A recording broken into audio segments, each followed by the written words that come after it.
Binigyang diin ng Philippine National Police na nasa tamang proseso ang kanilang mga hakbang sa pagpapatupad ng batas. Samantala, higit 6 na milyong pisong halaga naman ang hinihinalang iligal na droga ang nasabat sa ilang probinsya. Alamin natin ang mga detalye mula kay Greg Gregorio. Nasasaklaw ng batas ang lahat ng aming aksyon. Iyan ang binigyang diin ng Philippine National Police sa publiko at sa Commission on Human Rights o CHR.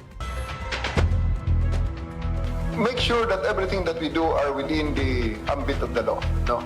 There's only one way of doing that. Arestuhin mo sila, dalhin mo sa husgado. Dadaan ka sa piskalya, taas mo ang kamay mo, sasabihin mo, ito ebidensya ko. Ipinagtibay ng PNP ang pagpapatupad ng batas ng may respeto sa karapatang pantao. Ito'y sa gitna ng kanilang pagpapaigting ng kampanya kontra iligal na droga.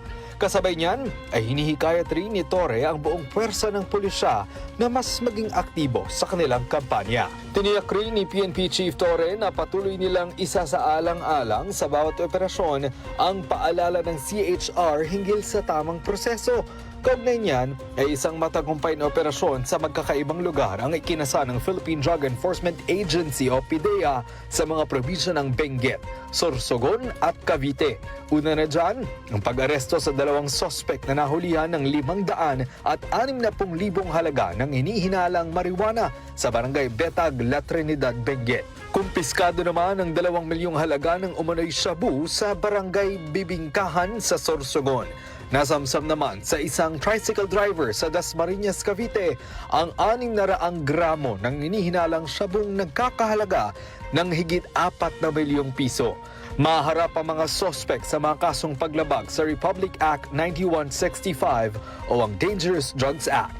Samantala, sa nangyaring press briefing sa palasyo kanina, ibinahagi ni Torre ang mas minaigting na Quick Response Initiative na una na rin niyang ginawa noong siya ay hepe ng Quezon City Police District. Sa NCR, 5 minutes muna.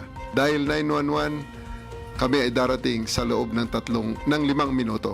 Anywhere in Metro Manila, yan ang gagawin natin in the next 1 month. Bigyan niyo kami 1 buwan para magawa yan. Nilinaw rin niya ang kanyang direktibang paramihan ng huli. Ang ating gustong emphasize dyan, huli, hindi patay. Ayon pa sa hepe, ang mga pulis na mahuhuling nagtatanim ng ebidensya ay agad natatanggalin sa serbisyo. Para sa totoong balita sa Bagong Pilipinas, Greg Gregorio, Congress News.